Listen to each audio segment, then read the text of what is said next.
Alô, todo mundo, bem-vindos a todos e a todas. Hoje a gente vai mudar um pouquinho de assunto, a gente vai falar sobre os mistérios da mecânica quântica, do mundo quântico. E por que isso? Bem, porque se vocês estão seguindo Conexões Cósmicas, e todo mundo deveria estar, né? Especialmente agora que a gente está com 100 mil inscritos no nosso canal, super festa. Bem, a gente tem falado sobre a natureza do espaço e do tempo na física clássica e na física da relatividade especial e geral do Einstein.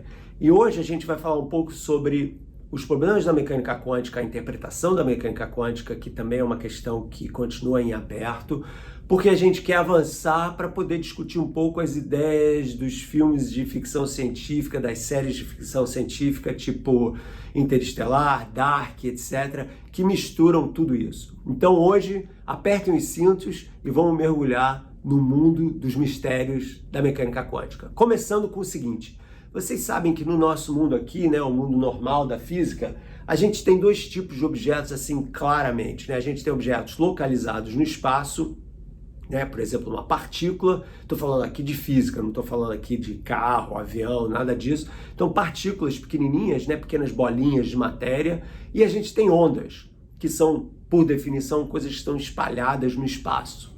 Mas no mundo quântico, essa separação entre essas duas coisas meio que desaparece.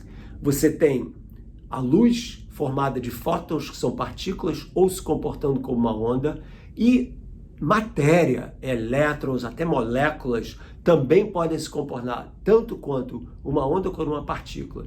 E o que diferencia isso? O que diferencia isso é a gente, é como a gente monta o experimento para testar as propriedades desses objetos. Então, se a gente monta um experimento testando propriedades de partícula, o elétron, a luz, vai se comportar como uma partícula. Se a gente monta um experimento para testar propriedades como se fosse uma onda, o objeto vai se comportar como uma onda. Isso se chama dualidade partícula-onda. E nada melhor para explicar isso do que o experimento das duas fendas. Então vamos lá, que eu vou explicar isso para vocês agora. Vamos supor aqui que eu tenho o seguinte: eu tenho um anteparo que tem duas fendas, uma fenda aqui e uma outra fenda aqui. São os buraquinhos. Eu vou marcar aqui, vamos dizer assim, uma passagem que permite que algo passe por aqui. O que não passa, então, é rebatido. E aqui no fundo eu tenho uma tela. Então, se alguma coisa passa por aqui, vai bater na tela. Então, para começar de uma forma simples, vamos falar o seguinte: vamos supor que eu tenha um canhão que está alinhado justamente com essa fenda aqui de cima, e esse canhão dispara balas. Bum, bum, bum, bum, bum, bum, bum. O que eu vou ver? Bem, isso aqui é um fenômeno totalmente clássico, e o que eu vou ver é o seguinte: quando chegar aqui na tela, eu vou ver um monte de balas se acumulando nesse lado aqui. Se eu fizer a mesma coisa com a tela de baixo, o outro canhão aqui embaixo, mesma coisa, bum, bum, bum, bum, bum, bum, bum, bum, eu vou ver um monte de balas fazendo o impacto aqui na tela. Esse é o fenômeno clássico. Se por um acaso, em vez de um canhão de balas, partículas, né, pessoal, eu tivesse uma coisa que formasse ondas, por exemplo, eu vou apagar aqui tudo direitinho para a gente poder desenhar em cima. Vamos agora supor que em vez de partículas desse tipo, eu tivesse onda. Então tem aqui uma onda de água que está vindo nessa direção, ok? O que vai acontecer? Ela vai ser barrada aqui nesse anteparo, mas vai passar nas fendas dos dois lados. E o que vai acontecer? Quando, depois de uma certa distância, essas ondinhas que passam por esses buracos aqui vão se misturando e vão formar o que a gente chama de padrões de interferência. Quando você tem, imagina a onda, né? Uma onda é uma coisa assim, deixa eu fazer um desenho de uma onda aqui para vocês lembrarem bem. Uma onda para a gente aqui na física, vou apagar aqui, desculpe Einstein, apagando um pouquinho suas equações. Uma onda na física, ela é uma coisa assim, ela vai se propagando e ela tem uma distância entre as duas cristas que a gente chama de comprimento de onda. Não precisamos saber de nada disso. O que conta é o seguinte, quando você tem duas ondas que coincidem uma com a outra, tipo elas vão juntinhas assim, as cristas se somam e essa garganta, esse vale aqui também se soma e você tem uma onda que tem uma interferência construtiva. Quando isso acontece, você dobra o tamanho da onda. Se por um acaso elas estão exatamente defasadas, então você tem uma onda que está indo assim e essa aqui, ao contrário, está... Quando tem um vale da outra, tem uma crista, entendeu? Aqui, e aqui também tem um vale, aqui tem uma crista, etc. Então, quando uma acaba cancelando a outra, e você tem o que a gente chama de interferência destrutiva. O resultado dessas interferências construtivas e destrutivas dessas duas ondas aqui é que quando você vai ver o que acontece na tela, e eu agora vou apagar aqui, você vai ver uma combinação dessas duas coisas que se manifesta da seguinte forma. Você vai ter aqui bem no meio, que seria o ponto central, você vai ter um pico e interferências que vão sendo construtivas e destrutivas nas duas direções. Esse meu giz está danado. Então o que acontece? Quando você olha para isso, você vai ver que você tem uma probabilidade maior. Aqui você vai ter maior interferência e aqui você vai ter praticamente 0, 0 e aqui você vai tendo cristas que vão diminuindo. Aqui são as interferências construtivas, aqui são as interferências destrutivas. Se você, em vez de passar água, você passa luz, então luz considerada como uma onda, né? Então você tem agora uma onda de luz que está caminhando nessa direção, ok? E essa onda de luz, então, está vindo para cá, e o que vai acontecer é exatamente a mesma coisa. Você vai ter interferência construtiva e destrutiva, e o que você vai ver aqui, no final, é isso. Quando você tem um pico, você tem um lugar mais claro. Quando você tem um vale, você tem um lugar mais escuro, ok? Então você vai ver uma combinação de lugares claros e escuros, claro e escuro, claro e escuro. Então você tem um padrão em que você tem essa alternação entre claro e escuro. E isso daí é típico do fenômeno de difração da luz que passa aqui por essas telas, ok? E é exatamente isso que aqui passa pela fenda e então fica... você tem uma impressão como se fosse uma tela de cinema. Esse é um fenômeno tipicamente ondulatório. Agora, olha que coisa estranha. Vamos supor, então isso aqui é a luz, né? Luz que está vindo para cá, né? Então, onda de luz, né? Então temos aqui uma onda de luz. Vamos supor que agora eu tenho aqui um canhãozinho que atira balas na medida em que essa onda de luz está vindo. Vamos dizer, ela atira elétrons. Então, o que vai acontecer? Quando você tem uma coisa que atira elétrons assim, os elétrons vão se chocar com essa onda de luz e, na verdade, você vai ter uma colisão entre os elétrons e os fótons de luz. Eles vão colidir e você então vai ter uma interferência que destrói a característica de onda da luz e ela passa a se comportar como partícula. Esse aqui é o lance incrível. Então esse canhão de luz aqui agora, em vez de ter no anteparo aqui nessa tela um padrão de interferência construtiva e destrutiva, você vai ter mais uma vez um amontoado de partículas aqui. E aqui com uma pequena variação em torno das duas fendas. Então, quando você interfere, isso aqui é importante, pessoal, quando você interfere com essa propagação da onda depois das fendas, de forma que você tem uma colisão, ou seja, quando você arma esse tipo de experiência tratando a luz como se fosse uma partícula em que você tem essa colisão entre o elétron e o fóton, você destrói as interferências das ondas e você então vê a luz como se fossem partículas. Então, cabe ao experimentador decidir, de certa forma, qual é a propriedade física da luz. Se não tiver uma interferência desse tipo, você vai ter padrões de luz escuro, luz sombra, e se você colocar um canhão de elétrons, por exemplo, você destrói essa interferência e você então vê a luz como se fosse uma partícula, uma coisa muito louca, né? Porque ela pode ser as duas coisas ao mesmo tempo. E em meados dos anos 20, o físico francês Louis de Broglie disse que isso não era só uma propriedade da luz, isso daí acontece também com partículas de matéria, elétrons, prótons, moléculas, e você pode então fazer exatamente a mesma coisa, em que você tem lá o seu canhão de partículas, e o que vai acontecer, esse canhão de partículas então vai jorrar partículas em várias direções, elas vão passar por essas fendas aqui, e se você não tiver essa interferência depois das fendas, o que você vai ver é uma coisa absolutamente incrível. Você vai ver mais uma vez um padrão que não é esse, que seria o comportamento das partículas, mas um padrão em que você tem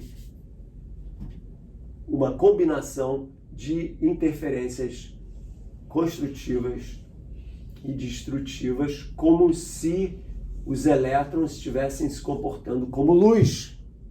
Então você vê o elétron como sendo uma onda de luz também.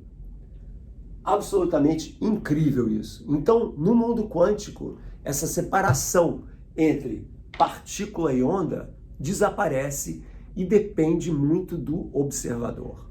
Então aí tem toda uma grande, longa discussão na mecânica quântica sobre o que isso significa. Como é que o agente, né, o observador, interfere na natureza daquilo que está sendo observado. Quando a gente olha um carro, a gente não transforma o carro. O carro é o carro, né? Esse é o mundo clássico. No mundo quântico, quando a gente olha para alguma coisa, dependendo de como a gente está olhando, e aqui o olhar significa como você está construindo o experimento para testar as propriedades desse objeto, o olhar, o observador, a interferência do observador realmente age na propriedade natural do objeto. Esse é o mistério da mecânica quântica. Então aí tem toda uma discussão filosófica, mas será então que a nossa presença define a realidade física? Porque afinal de contas é justamente olhando, né, nós somos observadores, e se a gente não olhar para a natureza, a gente não recebe nenhuma informação dela, mas quando a gente olha, será que a gente está interferindo com ela? Essa é uma questão extremamente importante. E qual é a diferença entre um observador e um instrumento, né? Aqui eu não falei de ninguém olhando para nada, eu falei de instrumentos, né, que estão interferindo com esses elétrons que estão passando aqui, né, pelas fendas e tal. Mas quem coloca o instrumento somos nós, né? Somos os observadores. Então, como que a gente divide aí? Onde é que está a linha divisória em que a gente fala da realidade como sendo determinada por nós ou como sendo uma coisa que existe em si? Confusão total. E aí, para complicar mais ainda, repara o seguinte, que quando você olha para esses padrões de o que significa isso? No caso da luz, a gente falou de padrões em que você tem mais luz, padrões mais claros, que são esses picos aqui, certo? De interferência construtiva, e padrões mais escuros, que seriam justamente essa ausência em que você tem a interferência destrutiva. Quando você fala de elétrons, você não fala de padrões mais claros e mais escuros, você fala da probabilidade de você encontrar uma partícula, um elétron, nesse ponto no espaço, quer dizer, no pico ali, versus nesse ponto no espaço.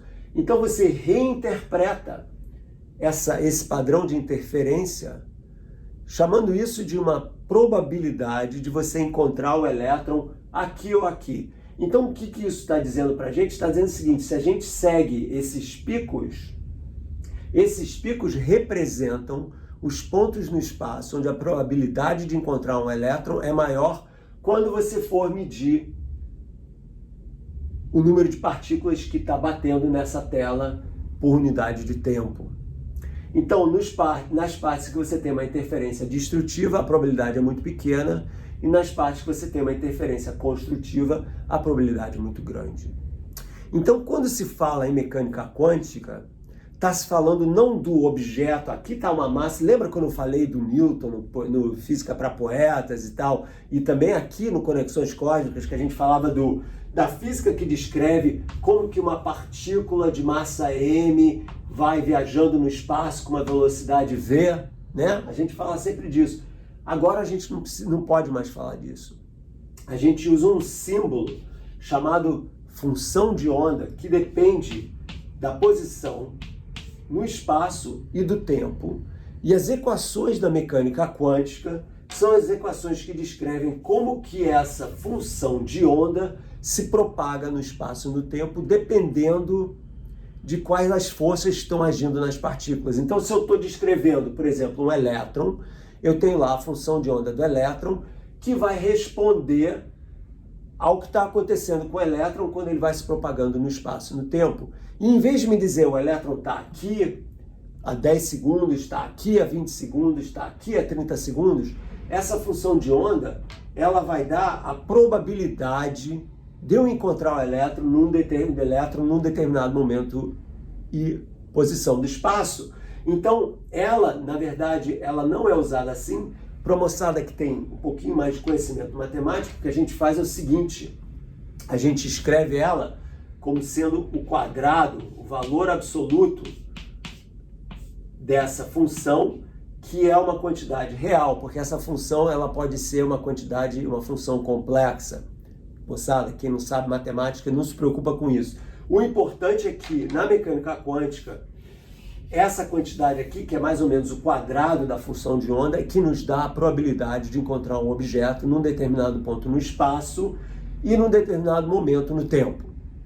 Esse é o ponto. Então a gente não fala mais, minha partícula está aqui e depois vai para cá, com certeza, aquela precisão do determinismo clássico, mas a gente fala das probabilidades das partículas estarem aqui ou aqui, que é o probabilismo quântico.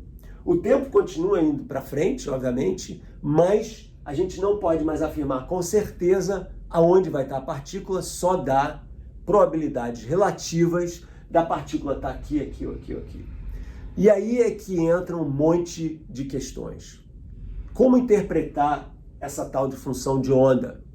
Então existem várias interpretações. A mais famosa é a famosa interpretação da escola de Copenhagen, da Dinamarca, que foi criada pelo Niels Bohr e pelo Heisenberg e um monte de outra gente, que diz o seguinte: não vamos tentar entender profundamente o que significa essa função de onda, ela nos dá essa probabilidade, que foi uma interpretação do físico Max Born, de encontrar o elétron num determinado momento e posição no espaço, e pronto. Quando a gente faz a medida, vamos dizer que eu tenho aqui um detector que vai me dizer onde que vai estar o elétron. Quando eu faço essa medida, essas probabilidades colapsam e você então encontra o elétron numa determinada posição do espaço, vamos dizer esse X aqui.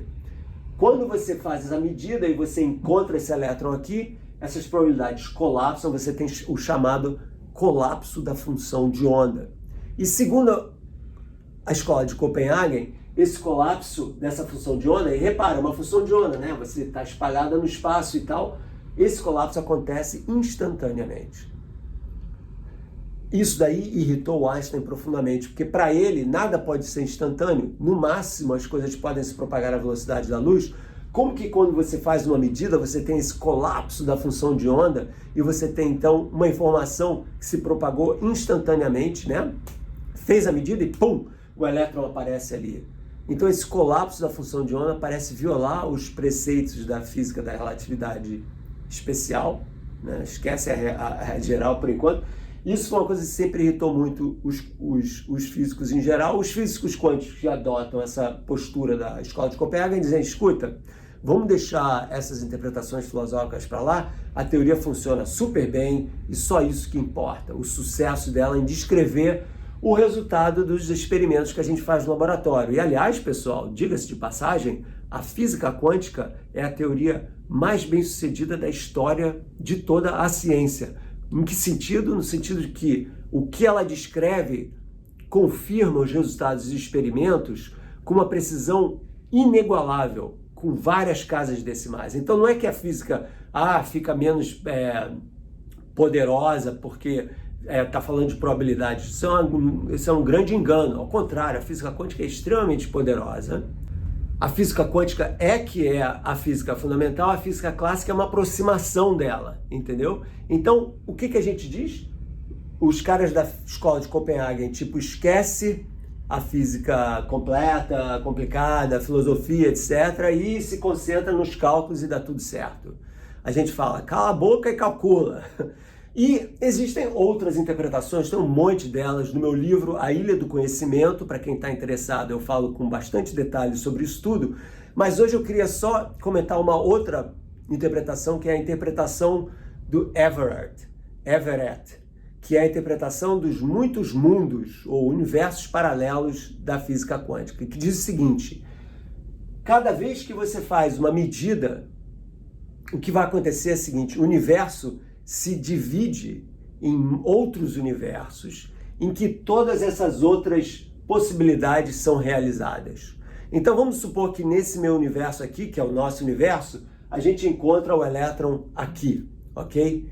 E quando a gente encontra o elétron aqui, a tal função de onda colapsou, segundo a moçada da escola de Copenhague. Por exemplo, segundo a moçada da escola dos muitos mundos, dos universos paralelos da mecânica quântica, cada uma dessas probabilidades aqui é realizada em universos paralelos. Então, cada vez que se faz uma medida, o universo meio que se divide em muitos universos paralelos em que todas as possibilidades existem, coexistem nesses universos. Então, num outro universo, o elétron foi encontrado aqui, no outro universo o elétron foi encontrado aqui, no outro universo o elétron não foi encontrado, entendeu? Então você tem essa combinação de probabilidades nesses vários universos paralelos. E é justamente essa ideia de universos paralelos que é usada no Dark, né? Eu, particularmente, não sou muito fã dessa ideia de universos paralelos porque eu não sei exatamente o que significa o universo se multiplicar em vários outros e aonde que estão esses outros universos e como a gente pode saber se essa teoria está certa ou errada. Tem um monte de complicações técnicas, mas tem muita gente inteligente que defende essa possibilidade, que a função de onda é um objeto fundamental, ela não representa de uma certa forma probabilidades, mas distribuições de resultados em universos paralelos. Ok, pessoal? Então, lembrem-se disso. A mecânica quântica pode, de acordo com essa interpretação, criar esses universos paralelos, e é justamente esse tipo de conceito meio louco, segundo a minha opinião pelo menos, que é usado em um monte de séries de ficções científicas, porque, por exemplo, num outro universo, você que vai estar dando conexões cósmicas e não eu, né? No outro universo eu ainda não nasci, você também não, no outro universo eu já morri. Quer dizer, então você tem um monte de probabilidades possíveis, né, em que tudo, essencialmente, pode acontecer. Eu acho isso assim uma coisa meio... Quando você tem tudo, você acaba não tendo nada. Em termos de potencial explanatório para o mistério desse colapso da função de onda, me parece que é meio que empurrar poeira embaixo do tapete. Mas, para a moçada de ficção científica, é excelente, e até para os físicos sérios também é excelente.